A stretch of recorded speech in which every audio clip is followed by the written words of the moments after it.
आज की वीडियो में हम आपको वो राज बताएंगे जो शायद आपने पहले कभी नहीं सुना होगा। आखिर क्यों हजरत नौशाह गंज बख्श सरकार की कब्र कुशाई की गई और किसने कब्र कुशाई का हुक्म दिया था। फिर जैसे ही कब्र खोली गई तो अंदर से ऐसा क्या निकला कि वहां मौजूद लोगों के होश उड़ गए। और कौन सा हुक्मरान था जिसने हजरत नौशाह पाक सरकार के हुक्म को मानने से इनकार कर दिया। आखिर ऐसा क्या हुक्म था जिसका हुक्मरान ने इनकार किया। और फिर उसी रात अचानक ऐसा क्या शुरू हुआ जिसका उस हुक्मरान ने तसव्वुर भी नहीं किया था। लेकिन दोस्तों, इस किस्से को समझने से पहले हमें तारीख़ इस्लाम की तह तक जाना होगा कि वो कौन सी हस्ती थी जिसे दुनिया नौशाह गंज बख्श के नाम से जानती है। क्योंकि नौशाह सिर्फ एक नाम नहीं, ये एक लक़ब था। आज भी हजारों लोग ये सवाल करते हैं कि आखिर हजरत नौशाह पाक सरकार को नौशाह क्यों कहा जाता था, जिसके बारे में बहुत कम लोग जानते हैं। तो आइए चलते हैं उस दौर में जब दरियाए चनाब की लहरें अपने अंदर विलायत के कई राज छुपाकर बह रही थीं। बिस्मिल्लाहिर्रहमानिर्रहीम। आप सरकार रहमतुल्लाह अलैह का असल नाम हाजी मोहम्मद था, लेकिन नौशाह गंज बख्श के नाम से मशहूर हुए। आपके वालिद मोहतरम का नाम हजरत सैयद अलाउद्दीन हुसैन गाजी थे। आपकी विलादत बासआदत यकुम रमज़ानुल मुबारक 959 हिजरी बेमकाम तहसील फालिया ज़िला गुजरात में हुई। उस वक्त बर सग़ीर पाक व हिंद में शेर शाह सूरी के बेटे इस्लाम शाह सूरी की हुकूमत थी। आप रहमतुल्लाह अलैह सरकार जिस गांव में रहते थे, वहां का चौधरी आपका बहुत अकीदतमंद था। लेकिन उन वक्तों में होता कुछ यूं था कि गांव में फसल बहुत कम होती थी और हाकिम वक्त टैक्स ज्यादा मांगते थे। एक दिन गांव और इर्द गिर्द के लोग इकट्ठे होकर आप सरकार की खिदमत में हाजिर हुए और हुकूमत वक्त के टैक्स की शिकायत करने लगे। आप सरकार ने उनसे फरमाया कि तुम लोग किस कदर आसानी से टैक्स दे सकते हो। उन्होंने कहा कि अगर 100 रुपया मुकर्रर हो जाए तो हुकूमत का हक भी अदा हो जाएगा और हमको भी फसल से खुरात मिल जाएगी। आप सरकार ने फरमाया, जाओ, मैंने अल्लाह ताला से तुम्हारी परेशानी की वजह बयान कर दी है, अब उसका हल हो जाएगा। फिर जिस वक्त गांव का चौधरी हुकूमत के नुमाइंदों के पास यही मसले लेकर पहुंचा तो बगैर तकल्लुफ और बगैर गुफ्तगू के वही टैक्स मुकर्रर हुआ जो आप सरकार ने फरमाया था। लेकिन जब चौधरी वापस गांव में आया तो उसने झूठ बोला कि टैक्स 150 रुपया मुकर्रर हुआ है। अगरचे उसमें भी सहूलत थी, लेकिन गांव में से किसी शख्स ने हुजूर नौशाह पाक सरकार की खिदमत में बताया कि चौधरी इस तरह कहता है। आप रहमतुल्लाह अलैह ने फरमाया, चौधरी को ढूंढ कर मेरे पास लाओ। जब चौधरी सामने आया तो आप सरकार ने फरमाया कि जो कुछ मैंने लौहे महफूज में मुकर्रर कराया है उसमें गलती किस तरह हो सकती है, तुम झूठ क्यों बोलते हो। उसने अर्ज किया कि या सरकार, टैक्स वही मुकर्रर हुआ है, लेकिन हम लोगों का काम यही है कि कुछ खुद भी खाएं। आप सरकार ने फरमाया कि जहां फकीरों की बात हो वहां झूठ नहीं बोलना चाहिए, सच बोलकर मांग कर ले लेना चाहिए।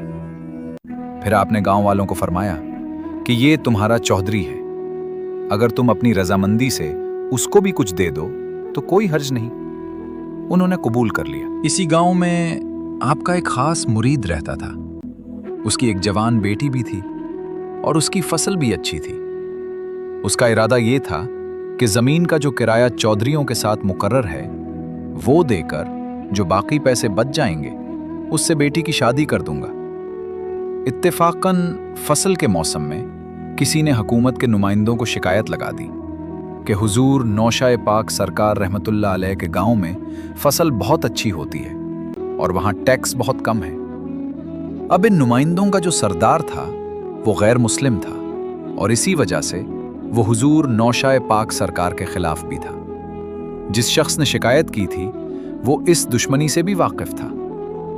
वो गैर मुस्लिम सरदार चंद सिपाहियों के साथ आपके गांव में आया और आपके उसी खास मुरीद की जमीन पर पहुंचा जिसकी फसल अच्छी खासी नजर आ रही थी। जब उस मुरीद खास ने इन हुकूमती नुमाइंदों को देखा तो उसने अपनी दस्तार जमीन पर दे मारी और रोता हुआ हुजूर नौशाए पाक सरकार के सामने पेश हो गया और अपना तमाम मसला सुनाने लगा। आप सरकार ने फरमाया कि परेशान ना हो, ये बताओ कि जब तुम्हारी जमीन की पैमाइश की जाए तो वो कितनी निकलनी चाहिए जिससे तुम्हारी जमीन के ऊपर टैक्स ना लगे। उस मुरीद ने कहा कि सरकार, अगर मेरी जमीन की पैमाइश 2 एकड़ में निकले जो कि असल में 4 एकड़ है तो मेरी जमीन पर कोई टैक्स नहीं लगेगा। आप सरकार रहमतुल्लाह अलैह ने फरमाया कि तुम परेशान ना हो और चले जाओ। तुमने जितनी पैमाइश अपने जहन में सोची है उतनी ही रहेगी। तुम्हारी 4 एकड़ जमीन की जब भी पैमाइश होगी वो 2 एकड़ ही निकलेगी। आपके फरमाने से उस मुरीद को तसल्ली हुई, क्योंकि वो जानता था कि आप सरकार की ज़बान मुबारक से निकला हुआ हर लफ्ज़ पूरा ज़रूर होता है। वो अपनी ज़मीन पर आकर उन नुमाइंदों के पास खड़ा हो गया। इन नुमाइंदों ने जब उस ज़मीन की पैमाइश शुरू की तो आप सरकार ने जो कुछ फरमाया था इसी तरह हो गया। वो गैर मुस्लिम सरदार ये सब बड़ी हैरानगी से देख रहा था कि इसकी नज़र में जो ज़मीन दिखाई दे रही थी वो बहुत ज़्यादा थी और पैमाइश बहुत कम हो रही थी। उस सरदार ने सोचा कि हो सकता है इन सिपाहियों ने कुछ पैसे ले लिए हों जिसकी वजह से ये पैमाइश ठीक नहीं कर रहे। वो खुद घोड़े से उतरा और पैमाइश करने लगा। जब उसने पैमाइश शुरू की तो फिर वही मामला, जमीन की पैमाइश 2 एकड़ से ज्यादा हो ही नहीं रही थी। वो परेशान हुआ कि यहां जरूर कोई राज है। उसने आपके मुरीद से पूछा कि सच्ची बात बताओ, ये क्या राज है? उस मुरीद ने कहा, मैं ये नहीं जानता, ये सब हुजूर सरकार नौशा पाक ही जानते हैं। वो समझ गया कि ऐसा काम कोई आम इंसान नहीं कर सकता।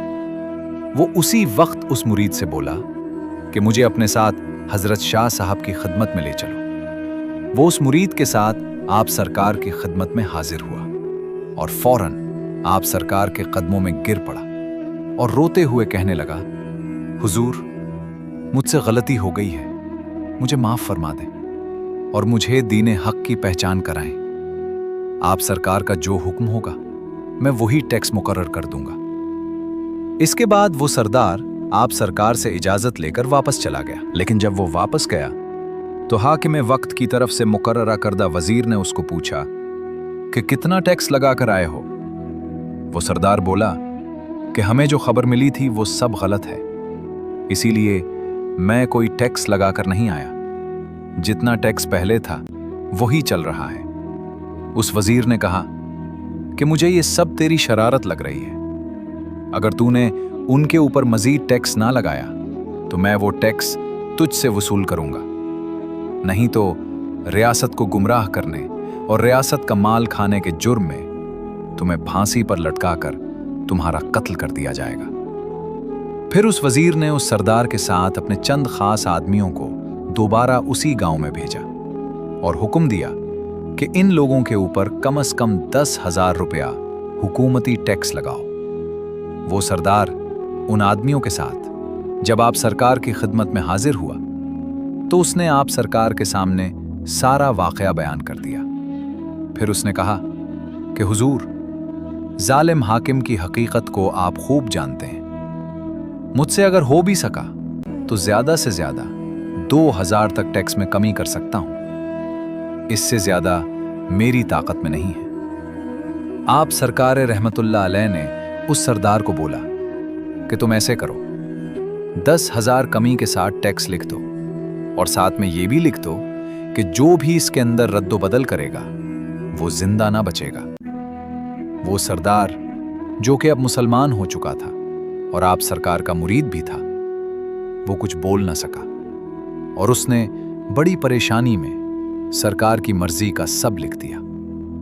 फिर जब वो उस वजीर के पास पहुंचा तो वजीर ये मामला देखकर आग बगोला हो गया। उसने उसी वक्त हुक्म दिया कि इस सरदार को कैद कर लिया जाए और मैं एक सफर पर जा रहा हूं, वापस आकर इसको फांसी पर लटका दिया जाएगा। उस सरदार को कैद कर लिया गया। फिर वो वजीर उस कागज के ऊपर 15,000 टैक्स का हुक्म लिखकर सफर पर रवाना हो गया। रास्ते में उसकी जंग मुसलमानों के काफिले से हो गई और उस काफिले में वो वजीर कत्ल कर दिया गया और उसी के साथ उसके जुल्म की दास्तान खत्म हो गई। आपकी करामात से काफी गैर मुस्लिम लोग दायरा इस्लाम में दाखिल हुए और आपकी इबादत से आपके मुर्शिद हजरत शाह सुलेमान कादरी रहमतुल्लाह अलैह सरकार बहुत खुश थे। एक दफा वो आपके पास आए और आपको आकाए दो जहां हजरत मोहम्मद मुस्तफ़ा सरकार की महफिल पाक में लेकर हाजिर हुए। उस वक्त हुजूर अलैहिस्सलातु वस्सलाम की मजलिस आला मुनक़िद थी, जहां पर आप सल्लल्लाहु अलैहि वसल्लम के 4 ज़ाहिरी दोस्त और 4 बातनी दोस्त भी मौजूद थे। हजरत शाह सुलेमान कादरी रहमतुल्लाह अलैह सरकार ने आकाए दो जहां हजरत मोहम्मद मुस्तफ़ा सरकार की खिदमत में अर्ज किया कि हुजूर इस बच्चे को कबूल फरमाएं और अपनी नेमतों से नवाजें। फिर हजरत मोहम्मद मुस्तफ़ा सरकार सल्लल्लाहु अलैहि वसल्लम ने अपने 4 ज़ाहिरी और 4 बातनी दोस्तों के साथ आपको कमालात विलायत से नवाजकर 9 शाह बख्श सरकार को 9 शाह यानी कि 9 शाहियां अता कर दें। सुभान अल्लाह। इसके थोड़े ही अरसे बाद हजरत नौशाह गंज बख्श सरकार इस जहान फानी से कूच फरमा गए। आपकी वफात 8 रबीउल अव्वल 1034 हिजरी में हुई। उस वक्त शाहजहां की हुकूमत थी। फिर 1170 हिजरी में एक दफा दरियाए चनाब में तुग़यानी की वजह से हजरत नौशाह पाक सरकार का ताबूत शरीफ निकालने और जगह तब्दील करने की जरूरत पेश आई। मुसलसल 3 दिनों तक काफी लोग बेलचों की मदद से जमीन को खोदने में लगे रहे, लेकिन आप सरकार के ताबूत शरीफ का कोई सुराग न मिला। आखिरकार वो तमाम लोग मायूस हो गए और ज़ारो क़तार रोने लगे। उसी रात हजरत नौशाह साहब सरकार रहमतुल्लाह अलैह अपने खास मुरीद को ख्वाब में मिले और फरमाया कि बेटा कोई गम न करो, मैं इसी जगह हूं। चुनाचे तीसरे रोज सुबह को उसी जगह से ताबूत शरीफ बरामद हुआ। जब ताबूत शरीफ को खोला गया तो खुशबू से इर्द गिर्द के तमाम गांव मुअत्तर हो गए। ऐसे मालूम होता था कि आप सरकार अभी अभी कहीं से तशरीफ ला रहे हैं। आप नौशाह पाक सरकार रहमतुल्लाह अलैह के हमरा उनके बेटों और पोतों के भी 16 संदूक बरामद हुए और सबकी ज़ियारतें हुई और सबके जिस्म मुबारक सही और सलामत थे। सुभान अल्लाह। नाज़रीन इकराम, इस किस्से से हमें यह सबक मिलता है कि अल्लाह के वलियों से मोहब्बत करना, उनका अदब करना और उनकी तालीमात पर अमल करना हमारे ईमान को मजबूत करता है। औलिया इकराम हमेशा लोगों को मोहब्बत, अमन, इंसाफ और दीन इस्लाम की तरफ बुलाते हैं। अगर आपको ये ईमान अफरोज़ किस्सा पसंद आया हो तो इस वीडियो को लाइक ज़रूर करें ताकि ये खूबसूरत पैगाम ज़्यादा से ज़्यादा लोगों तक पहुंच सके। हमारे चैनल को ज़रूर सब्सक्राइब करें। आखिर में दुरूद व सलाम हो रहमते दो आलम, ताजदार मदीना, सरवर कौनैन, आकाए दो जहां हज़रत मोहम्मद मुस्तफ़ा सरकार सल्लल्लाहु अलैहि व आलिहि वसल्लम और आपकी आले पाक पर। आमीन या रब्बुल आलमीन।